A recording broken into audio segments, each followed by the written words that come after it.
आज हम सप्तांग राज्य के 5वें अंग कोश के ऊपर विचार करेंगे।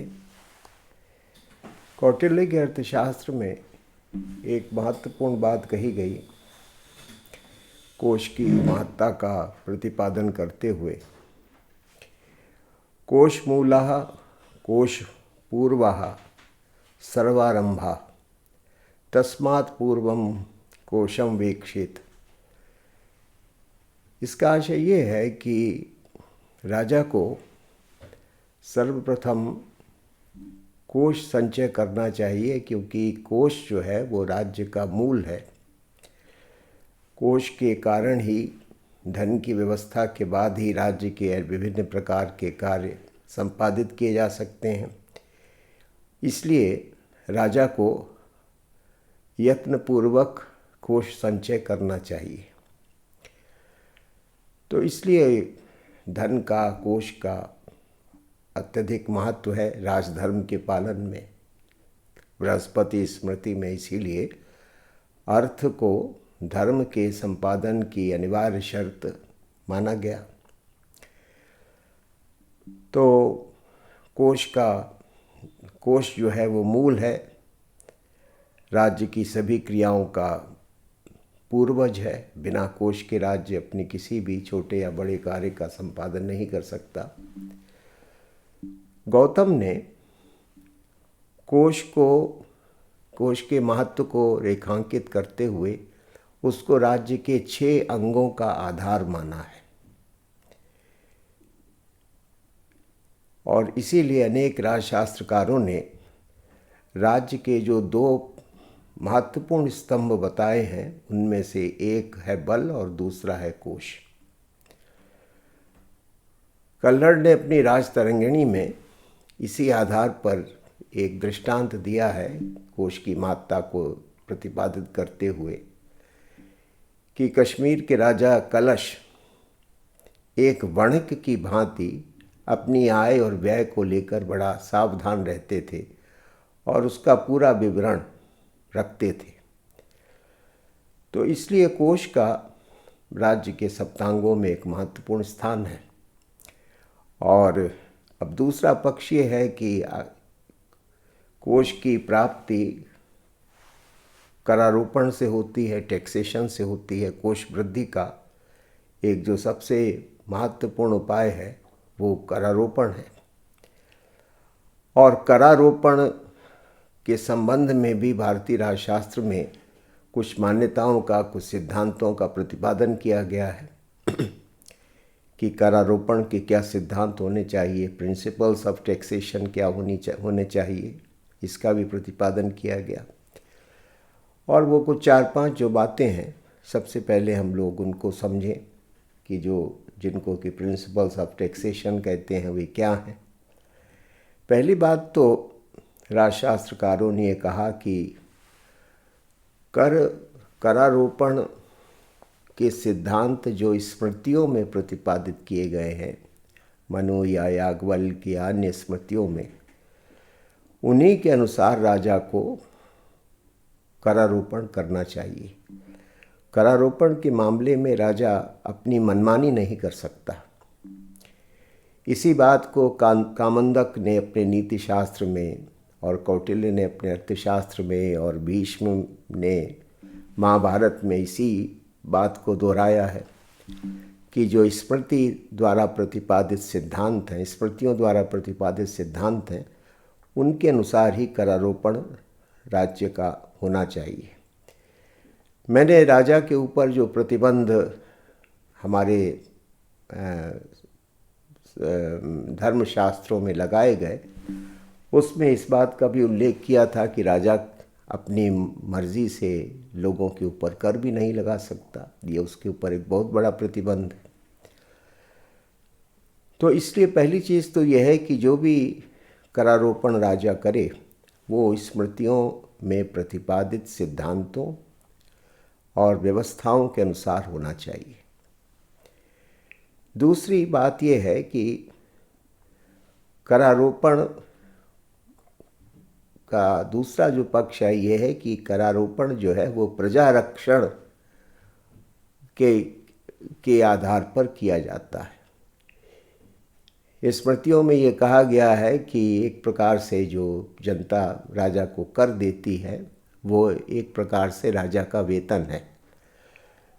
यानी राजा का जो धर्म है, उसका जो दायित्व है, वो प्रजा की रक्षा करना है, और प्रजा अपनी रक्षा के लिए के बदले में राजा को विभिन्न प्रकार के कर देती है। उन करों से प्राप्त आय के आधार पर राज्य के संचालन की, उसकी सुरक्षा की सारी व्यवस्थाएं राजा के द्वारा की जाती हैं। इसलिए करारोपण का उद्देश्य प्रजा रक्षण होता है। राजा प्रजा रक्षण के अपने दायित्व का निर्वहन तभी कर सकता है जबकि प्रजा से उसको कर के रूप में धन प्राप्त हो, क्योंकि प्रजा रक्षण के कार्य में अनेक प्रकार की व्यवस्थाएं करनी पड़ती हैं, अनेक प्रकार की संस्थाओं को, प्रक्रियाओं को और कर्मचारियों की व्यवस्था करनी पड़ती है, तो इसलिए उसके लिए धन की आवश्यकता है। एक अन्य सिद्धांत ये प्रतिपादित किया गया कि करारोपण राष्ट्र की योजनाओं के अनुसार होना चाहिए। कोई भी राजा अपने राज्य के विकास के लिए, उसके उन्नयन के लिए विभिन्न प्रकार की योजनाएं बनाता है, उनको क्रियान्वित करता है। सभी योजनाओं के क्रियान्वयन के लिए धन की आवश्यकता है। तो करारोपण करते समय राजा को इस बात का भी ध्यान रखना चाहिए कि जो विभिन्न प्रकार की योजनाएं वो राज्य में संचालित कर रहा है या करना चाहता है, उसके लिए कितने धन की आवश्यकता होगी और तदनुसार उसको कर लगाने चाहिए। तो ये भी एक पक्ष है या ये भी एक सिद्धांत है जिसका कि ध्यान करारोपण के समय करना चाहिए। और फिर इस बात पर भी बहुत बल दिया गया कि जिसको कि व्यथा मुक्ति का सिद्धांत कहते हैं, कि कर इस प्रकार से लगाए जाएं या इस प्रकार से उनका संग्रह किया जाए कि प्रजा को कष्ट ना हो, प्रजा को पता भी ना चले कि वो कर दे रही है। इसको व्यथा मुक्ति का सिद्धांत कहते हैं कि प्रजा को किसी भी प्रकार का कष्ट या सुविधा ना हो कर चुकाते समय। और इसके लिए मनुस्मृति में 3 रूपकों के द्वारा इस बात को स्पष्ट किया गया। एक रूपक बछड़े का है कि जैसे बछड़ा अपनी माँ से दूध ग्रहण करता है, लेकिन इससे गाय के स्वास्थ्य पर या उसकी सामर्थ्य और शक्ति पर कोई प्रभाव नहीं पड़ता। तो बछड़े का पेट भी भरता है और गाय का जो स्वास्थ्य है, जो उसकी सामर्थ्य है, वो भी यथावत बनी रहती है। दूसरा दृष्टांत भ्रमर का या भौने का दिया गया कि वो पुष्पों से मधु और पराग का संचय करता है, लेकिन पुष्पों के सौंदर्य पर कोई प्रतिकूल प्रभाव नहीं पड़ता।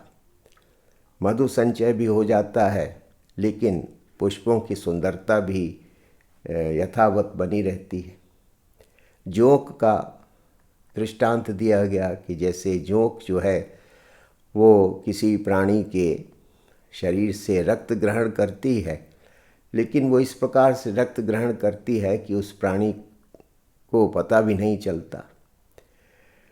तो राजा को इस प्रकार से करारोपण करना चाहिए कि प्रजा को कोई असुविधा, कोई कष्ट ना हो और प्रजा सहज रूप से कर को चुका सके, करों का भुगतान कर सके। यानी उनकी स्थिति कि उनकी जो करदाता हैं उनको किसी भी प्रकार के कष्ट या सुविधा या पीड़ा का सामना न करना पड़े और राज्य की भी समृद्धि और राज्य की संपन्नता की भी वृद्धि होती रहे। इस प्रकार से करारोपण करना चाहिए। और भीष्म ने इसलिए राजा को सावधान किया कि वो आंगारिक की भांति कर संग्रह न करे। मतलब जैसे कि कोयला बनाने वाला होता है, वो कोयला बनाने के लिए पूरे वृक्ष को ही जला देता है और उससे कोयला बनाता है। तो करारोपण आंगारिक की भांति नहीं होना चाहिए कि प्रजा ही बड़े कष्ट में पहुंच जाए या प्रजा ही बड़ी दुखी हो जाए या विद्रोह पर उतारू हो जाए। इस प्रकार से करारोपण नहीं होना चाहिए। तो इसलिए भीष्म ने कहा कि जो आंगारिक है उसकी भांति राजा को कर लगाते समय व्यवहार नहीं करना चाहिए। फिर व्यापारियों और वाणिज्य और जो व्यापार वाणिज्य करने वाले हैं उनके ऊपर करारोपण करते समय इस बात का ध्यान रखना चाहिए कि जो कर लगे वो लाभ के ऊपर कर लगे, यानी जो टैक्सेशन हो वो उनके प्रॉफिट पर हो। जिसका आशय ये है कि जो व्यापारी होते हैं, जो वाणिज्य व्यापार करते हैं, उनको वाणिज्य व्यापार में काफ़ी लागत भी लगानी पड़ती है। पूंजी का भी निवेश करना होता है, फिर माल को लाने ले जाने में भी काफ़ी व्यय करना पड़ता है। दुकान या छोटी या बड़ी दुकान की व्यवस्थाएं भी बनानी पड़ती हैं। तो इसलिए उनका जो अपना व्यय होता है वो काफ़ी होता है। राजा जब भी उनके ऊपर कोई कर लगाए तो जो उनको अपने व्यापार वाणिज्य में लाभ हो रहा है उसके ऊपर लगाना चाहिए। यानी लागत को करारोपण से मुक्त रखते हुए लाभ पर कर लगाए जाने का सिद्धांत हमारे यहाँ स्मृतियों में प्रतिपादित किया गया है, क्योंकि इसी प्रकार का कर ही धर्म सम्मत या न्याय सम्मत होगा। और अगर उनके ऊपर टैक्सेशन इस तरह से होता है कि उनकी लागत पर ही उनकी आप टैक्स लगा देंगे, तब तो उनके लिए व्यापार वाणिज्य करना ही कठिन हो जाएगा। तो इसलिए लाभ पर कर लिया जाना चाहिए जहाँ तक वाणिज्य और व्यापार का संबंध है।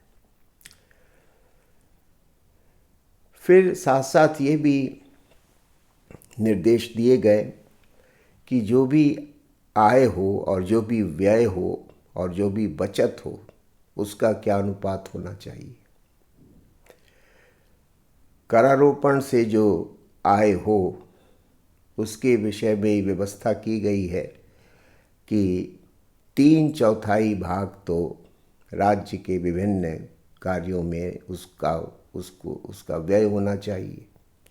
जितनी भी आय हुई है करारोपण से उसका 3/4 भाग तो प्रजा के पालन पोषण पर, प्रजा के रक्षण पर या विभिन्न जो राज्य के कार्य हैं उन पर खर्च होना चाहिए, और 1/4 हिस्सा बचत के रूप में सुरक्षित रखना चाहिए भावी आवश्यकताओं की पूर्ति के लिए या भावी आपदाओं या संकटों से निपटने के लिए। तो एक जो श्रेष्ठ राजा है वो 3/4 भाग व्यय करता है और 1/4 भाग को बचाता है, और इस तरह से वर्तमान और भविष्य दोनों के हित का ध्यान में रखते हुए अपनी नीतियां बनाता है। फिर इस बात का भी उल्लेख है कि जो कर संग्रह है वो वार्षिक होना चाहिए। कहीं कहीं अर्धवार्षिक का यानी हर 6 महीने पर भी कर संग्रह के विधान की व्यवस्था की गई है, लेकिन मुख्यतः ये बात कही गई कि जो भी कर संग्रह है वो वार्षिक होना चाहिए। आजकल भी हम लोग इसी प्रकार की व्यवस्थाओं को देखते हैं, और ये निर्देश दिया गया है राजा को कि जैसे किसी वृक्ष से कभी कच्चे फल को नहीं तोड़ना चाहिए, क्योंकि उससे उस फल का भी लाभ नहीं होता है और वो फल भी निरर्थक हो जाता है और उससे कोई लाभ भी नहीं होता। उसी तरह से प्रजा से उस समय कर ग्रहण करना चाहिए जब प्रजा कर देने की स्थिति में हो। जब प्रजा अभी इस स्थिति में ही नहीं है, उसके पास धन संग्रह ही नहीं हो पाया है, चाहे वो व्यापार वाणिज्य कर रही हो, चाहे वो खेती कर रही हो। जैसे कि खेती में भी फसल ही कटी नहीं है, अभी वो खेत में ही लगी है। तो ऐसे में कोई भी कृषक कैसे कर दे सकता है। तो जैसे कि हम वृक्ष से कच्चे फल को नहीं तोड़ते, उसी तरह से राजा को कभी समय से पूर्व कर ग्रहण नहीं करना चाहिए। इससे प्रजा को कष्ट होता है और प्रजा ऐसे तंत्र को स्वीकार नहीं करती। और फिर एक निर्देश ये भी है, जब उसमें करारोपण के सिद्धांतों का प्रतिपादन है, कि जो कर संग्राहक हैं उनका प्रजा के साथ बहुत ही मैत्रीपूर्ण और सद्व्यवहार होना चाहिए। करों की उगाही इस प्रकार से होनी चाहिए कि प्रजा का अपमान ना हो, प्रजा को कोई अनुचित व्यवहार का सामना ना करना पड़े। एक मैत्री भाव से प्रजा से कर संग्रह करना चाहिए, ऐसा निर्देश भी दिया गया है। तो इन सब सिद्धांतों का पालन किया जाना चाहिए जहाँ तक करारोपण का प्रश्न है। अब दूसरी बात यह है कि जो आइटम्स ऑफ टैक्सेशन, यानी जो किन किन चीज़ों पर कर लगाया जाए और कितना कर लगाया जाए, ये भी एक अन्य पक्ष है जिसके ऊपर हमारे यहाँ राजशास्त्र के ग्रंथों में विचार हुआ है। ये माना गया कि राज्य की आमदनी के यानी कोष वृद्धि के 3 मुख्य उपाय होते हैं। पहला उपाय तो होता है जिसको कि आजकल हम लोग भू राजस्व कहते हैं, और जिसके लिए बलि शब्द का प्रयोग किया गया है या भाग शब्द का प्रयोग किया गया है। तो ये बलि या भाग, ये सबसे प्रमुख साधन माना गया कोष संचय का। राजा एक प्रकार से राज्य की संपूर्ण भूमि का स्वामी है, इसलिए जब हम राज्य में रहते हैं या राज्य में विभिन्न प्रकार के उत्पादन संबंधी या व्यापार वाणिज्य संबंधी कार्य करते हैं, भूमि का उपयोग करते हैं, तो इसलिए फिर नागरिकों का ये कर्तव्य है कि वो राजा को भू राजस्व या बलि या भाग प्रदान करें। मुख्य रूप से इसका संबंध कृषकों से है, जो लोग खेती करते हैं। और इसके बारे में ये व्यवस्था है कि 3 दरें मिलती हैं राजशास्त्र की विभिन्न ग्रंथों में बलि या भाग की, कि उपज का 1/6 या उपज का 1/10 या उपज का 1/12। समय समय पर भिन्न भिन्न भागों में भिन्न भिन्न दरों से भू राजस्व या बलि या भाग ग्रहण किया जाता था। इसलिए 3 दरें मुख्य रूप से प्राप्त होती हैं, लेकिन सबसे ज़्यादा जिसका उल्लेख है वो ये है कि प्रजा से यानी भू राजस्व के रूप में 1/6 भाग लिया जाना चाहिए। अधिकतर ग्रंथों में इसी बात का उल्लेख है, और इसीलिए जो ये भू राजस्व को संग्रहित करता है, इकट्ठा करता है, उस अधिकारी के लिए षष्ठाधिकृत शब्द का प्रयोग हुआ है। यानी जो छठे भाग को एकत्र करने के लिए अधिकृत है, तो उस अधिकारी को षष्ठाधिकृत कहा गया है। अब दूसरा प्रश्न इसमें यह है कि अलग अलग दरों का उल्लेख क्यों है, 1/6 या 1/10 या 1/12। तो इसका कारण परिस्थितियां हैं। परिस्थितियों के आधार पर भू राजस्व या बलि का भाग तय होना चाहिए। जैसे कि अगर कोई भूभाग नदियों से सिंचित है तो वो बहुत उपजाऊ होगा और अच्छी फसल होगी। कोई भाग ऐसे हो सकते हैं कि जिनको तालाबों से सींचा जाता है, तो वहाँ पर क्योंकि सिंचाई की व्यवस्था उतनी अच्छी नहीं है, इसलिए उतनी शायद अच्छी फसल ना हो। किसी भूभाग की जो मिट्टी है वो बहुत उपजाऊ हो सकती है, दूसरे भागों की मिट्टी कम उपजाऊ हो सकती है। तो ये सब, इन सब पक्षों का विचार करके राजा को बलि निर्धारित करनी चाहिए, यानी भू राजस्व का निर्धारण करना चाहिए कि वो प्रजाजनों से 1/6 भाग ले या 1/10 भाग ले या 1/12 भाग ले। एक तो कारण ये था कि परिस्थिति के अनुसार इसका निर्धारण होना चाहिए। मान लिया कोई कम उपजाऊ क्षेत्र है जहाँ पर सिंचाई के साधन कम हैं, तो ऐसे में ज़्यादा भू राजस्व लेना प्रजा के लिए कष्टकारी होगा। तो राजा को इस बात का ध्यान रखना चाहिए। और दूसरा ये है कि भिन्न भिन्न भिन्न क्षेत्रों की भिन्न भिन्न परिस्थितियाँ होती हैं, भिन्न भिन्न कालों में परिस्थितियाँ बदलती रहती हैं, इसलिए भू राजस्व को लेकर अनेक प्रकार की दरों का उल्लेख हमारे यहाँ राजशास्त्र के ग्रंथों में किया गया है। तो राजा की आय का एक प्रमुख स्रोत तो ये बलि था। दूसरा जो स्रोत था वो जिसको शुल्क कहते हैं, आजकल की शब्दावली में जिसको चुंगी कहते हैं। ये शुल्क भी राज्य की आमदनी का एक बड़ा स्रोत था। जल या स्थल मार्ग से आने जाने वाले माल पर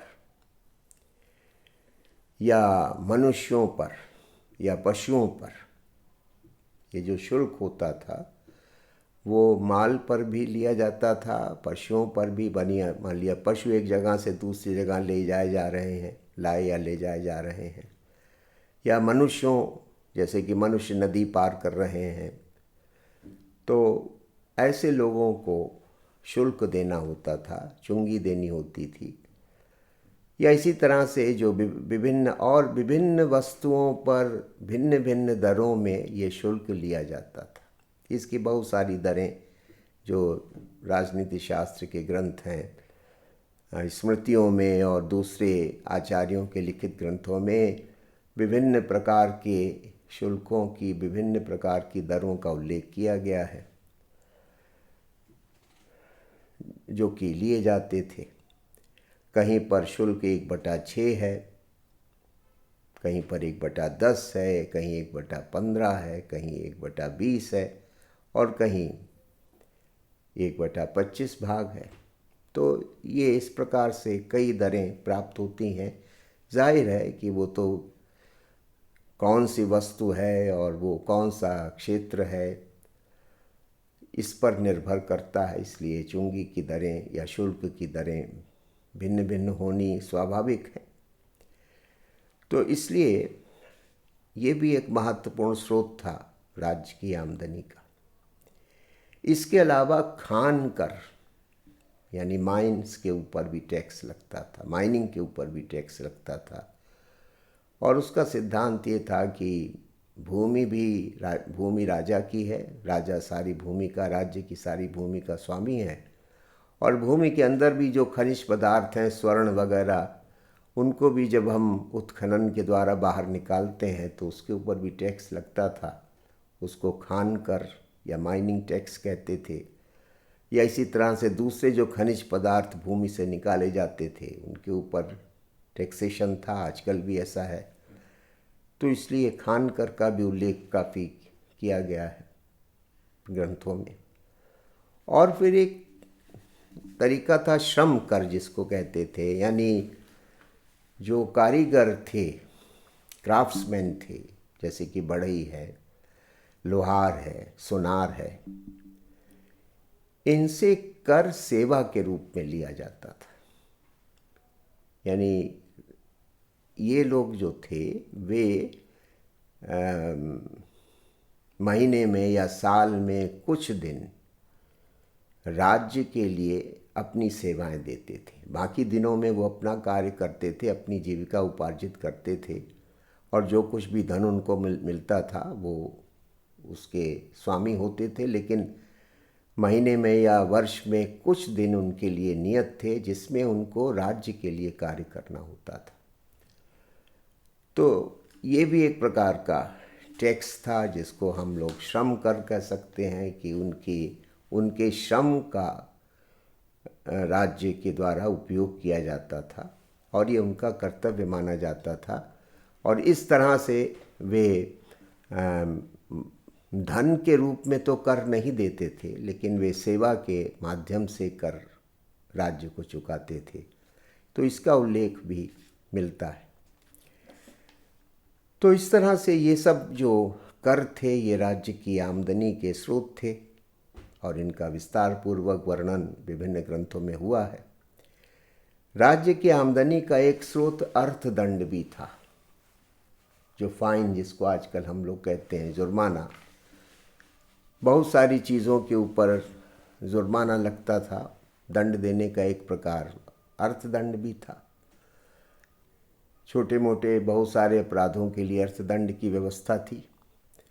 तो ये अर्थदंड भी राज्य की आमदनी का एक स्रोत था और इससे भी राज्य के कोष वृद्धि होती थी।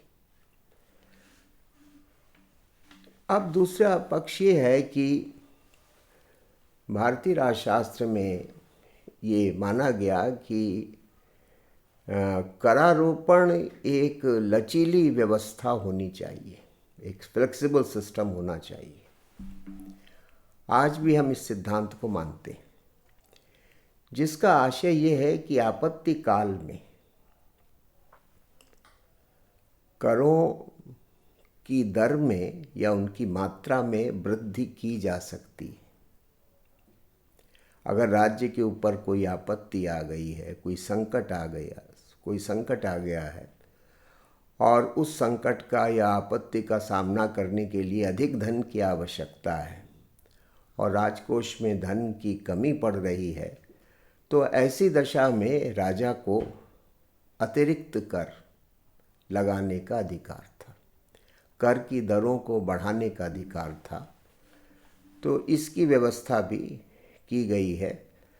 अब ये वो ऐसी स्थिति में राजा दो तरीके से कोष वृद्धि कर सकता था।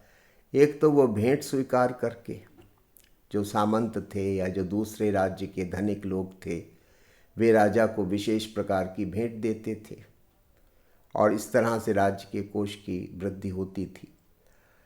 और दूसरा, राजा प्रणय के द्वारा कोष वृद्धि करता था। प्रणय से मतलब था कि राजा प्रजा से प्रार्थना करता था कि संकट काल, इस समय संकट काल है, हमारे पास धन की कमी है और इसलिए हम आपसे निवेदन करते हैं कि कुछ अधिक मात्रा में टैक्स आप देना प्रारंभ कर दें और इस संकट का सामना करने में ऐसा करना आवश्यक होगा। तो इसको प्रणय यानी जो स्नेहपूर्ण निवेदन या अनुरोध वो अपनी प्रजा से करता था कि वे कर वृद्धि को स्वीकार करें और स्वेच्छा से कर वृद्धि को स्वीकार करके राज्य की सहायता करें, तो इसके लिए प्रणय शब्द का प्रयोग किया गया है। तो प्रणय के द्वारा भी वो कोष वृद्धि करता था। तो ये तो वो स्थिति थी जबकि राज्य के ऊपर संकट आए तो भेंट या प्रणय के द्वारा राजा उस संकट से निपटने का प्रयास करता था, क्योंकि हर स्थिति में संकट काल में धन की अधिक आवश्यकता होती है, अनेक जो व्यय होते हैं वे बढ़ जाते हैं, व्यवस्थाएं ज़्यादा करनी पड़ती हैं। दूसरा ये है कि अब अगर प्रजा के लिए कोई कठिनाई पैदा हो जाए किसी दैवीय आपदा के कारण, मान लिया सूखा पड़ गया या बाढ़ आ गई या भूकंप आ गया, ऐसी स्थिति में क्या प्रजा को कर देने में रियायत नहीं मिलनी चाहिए? ये भी एक प्रश्न है। तो इसके लिए भी भारतीय राजशास्त्र में व्यवस्था की गई है कि अगर कभी राज्य में दुर्भिक्ष हो या बाढ़ आ जाए या अन्य कोई प्राकृतिक संकट पैदा हो जाए जिसके कारण कृषकों को, व्यापारियों को या समाज के दूसरे वर्गों को कर देने में असुविधा हो, तो ऐसी स्थिति में राजा अनुग्रह और परिहार के द्वारा कर में कमी कर सकता था या कर को माफ भी कर सकता था। अनुग्रह मतलब यह है कि प्रजा के ऊपर एक प्रकार से कृपा करके वो किसी टैक्स को कम कर दे या किसी टैक्स को समाप्त कर दे, सस्पेंड कर दे, स्थगित कर दे कुछ समय के लिए। या परिहार का मतलब यह है कि छूट दे दे,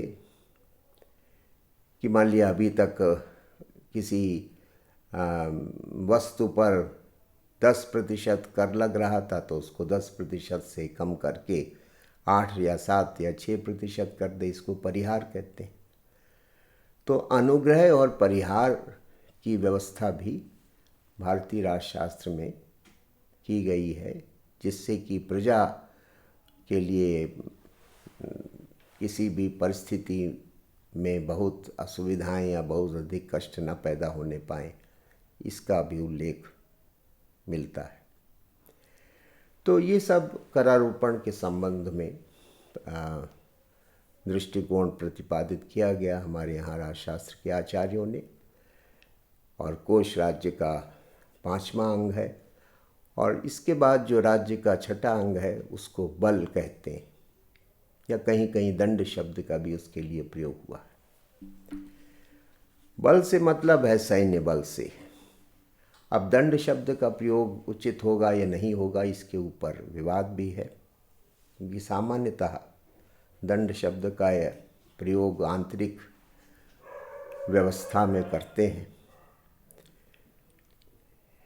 और बल से आशय सैन्य बल से है, राज्य के सैन्य शक्ति से है। और यद्यपि जो आंतरिक सुरक्षा है उसमें भी बल की अपेक्षा रहती है, उसमें भी बल आवश्यक है, लेकिन जब बल शब्द का प्रयोग किया गया है तो विशेष रूप से बाह्य सुरक्षा के संदर्भ में ही किया गया है। तो राज्य की रक्षा एक बहुत महत्वपूर्ण पक्ष होता है किसी भी राज्य के अस्तित्व के लिए। जैसे हम अपने शरीर की रक्षा अगर कर पाएंगे तभी शरीर से अन्य जो हमारे कार्य हैं वो संपादित हो सकते हैं। इसी प्रकार से राज्य रूपी शरीर की रक्षा भी परम आवश्यक है।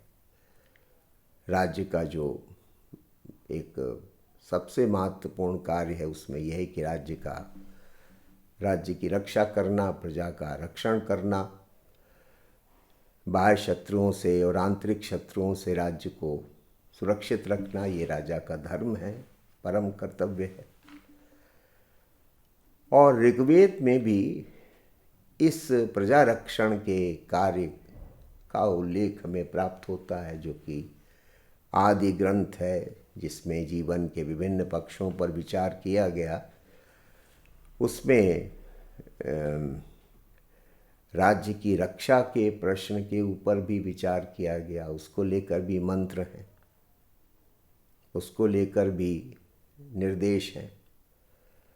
और जो सैन्य बल से जुड़ी हुई जितनी भी चीज़ें हैं, चाहे वो सेना हो, चाहे अस्त्र शस्त्र हो, चाहे युद्ध हो, विभिन्न प्रकार के जो आयुध होते हैं, धनुष, बाण, या जो कवच होता है, या जो प्रत्यंचाएँ होती हैं, तूणीर होता है, रथ और रथ के सारथी आदि, इन सब चीज़ों की चर्चा ऋग्वेद में प्राप्त होती है। तो स्पष्ट रूप से राज्य का ये एक स्वाभाविक कर्तव्य है और एक अति आवश्यक कर्तव्य भी है। अब पहली बात तो ये है कि सभी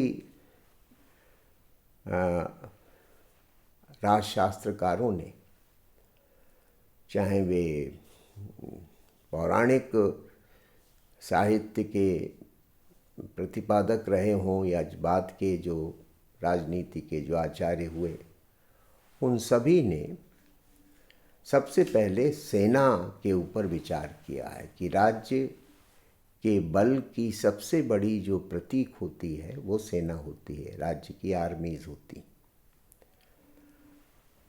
और सेना का जब प्रश्न उठाया गया तो सेना के 6 प्रकार विभिन्न राजशास्त्रकारों ने दिए हैं। किसी ने 4 और 5 भी बताए हैं, लेकिन जो 6 प्रकार राज सेना के बताए गए हैं। थोड़ा बहुत मतभेद है, किसी ने किसी का उल्लेख किया है, किसी एक प्रकार की सेना का उल्लेख किया है, एक प्रकार की सेना का उल्लेख नहीं किया है। लेकिन अगर हम मोटे तौर से कहें तो 6 प्रकार के बल या 6 प्रकार की सेनाओं का उल्लेख हमें अपने राजशास्त्रीय ग्रंथों में प्राप्त होता है। वे 6 प्रकार की सेनाएं क्या हैं या 6 प्रकार के बल क्या हैं? मौल, सबसे श्रेष्ठ प्रकार की सेना मौल सेना मानी जाती थी। दूसरी भृत्य सेना, तीसरी श्रेणियों की सेना, चौथा मित्र बल या मित्र की सेना, पांचवा अमित्र बल या जिसको अरिबल भी कहा गया, और छठा आठविक सेना या आठविक बल। ये 6 प्रकार की सेनाओं का उल्लेख हमें मिलता है। अब ये मौल बल, जैसे कि आजकल स्टैंडिंग आर्मी जिसको कहते हैं, कि हर देश की एक स्थायी सेना होती है जिसमें लोगों की भर्ती की जाती है, उनको वेतन भत्ते दिए जाते हैं, उनकी ट्रेनिंग की व्यवस्था की जाती है, उनके शरीर के स्वास्थ्य की देखभाल की जाती है और वे राज्य के प्रति पूरी तरह से निष्ठावान होते हैं और राष्ट्र की रक्षा में निरंतर सचेत रहते हैं। तो जैसे आज स्टैंडिंग आर्मी होती है, उसी को हमारे यहाँ मौल कहा गया। मूल सेना, जो राज्य की मूल सेना है, सबसे महत्वपूर्ण सेना है, जिसमें कि लोग वंश परंपरा से आते थे और जिसमें मुख्यतः क्षत्रिय ही आते थे। यद्यपि सैनिक बनने का अधिकार तो और लोगों को भी प्राप्त था, लेकिन क्षत्रिय का मुख्य ये धर्म माना गया कि वो देश की रक्षा करे, और इसलिए सेना में जो मूल सेना होती थी उसमें अधिकांशतः क्षत्रिय होते थे और वे वंश परंपरा से आते थे। उनके पूर्वज भी सेनाओं में रहे थे।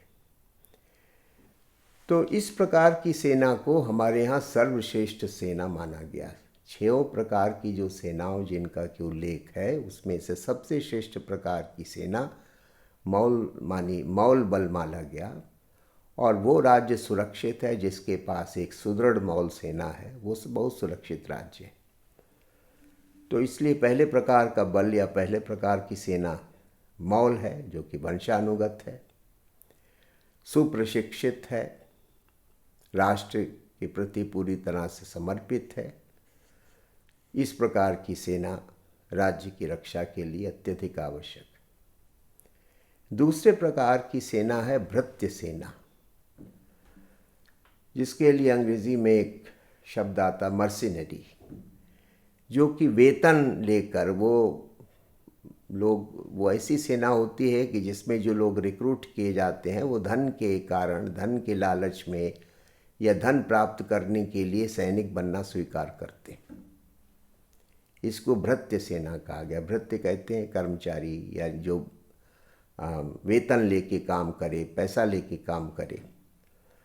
तो ये दूसरी प्रकार की सेना मानी गई। इस प्रकार की सेनाएं भी होती थी जिनको कि निश्चित वेतन दिया जाता था और वे राज्य की सेवा करती थीं। तो ये भृत्य सेना का भी उल्लेख है। फिर श्रेणियों की अपनी सेनाएं होती थीं। श्रेणी यानी जो व्यापारियों की जो व्यापार वाणिज्य करने वाले जो लोग थे, अपने व्यापार वाणिज्य की सुरक्षा के लिए भी वो अपने पास एक बल रखते थे।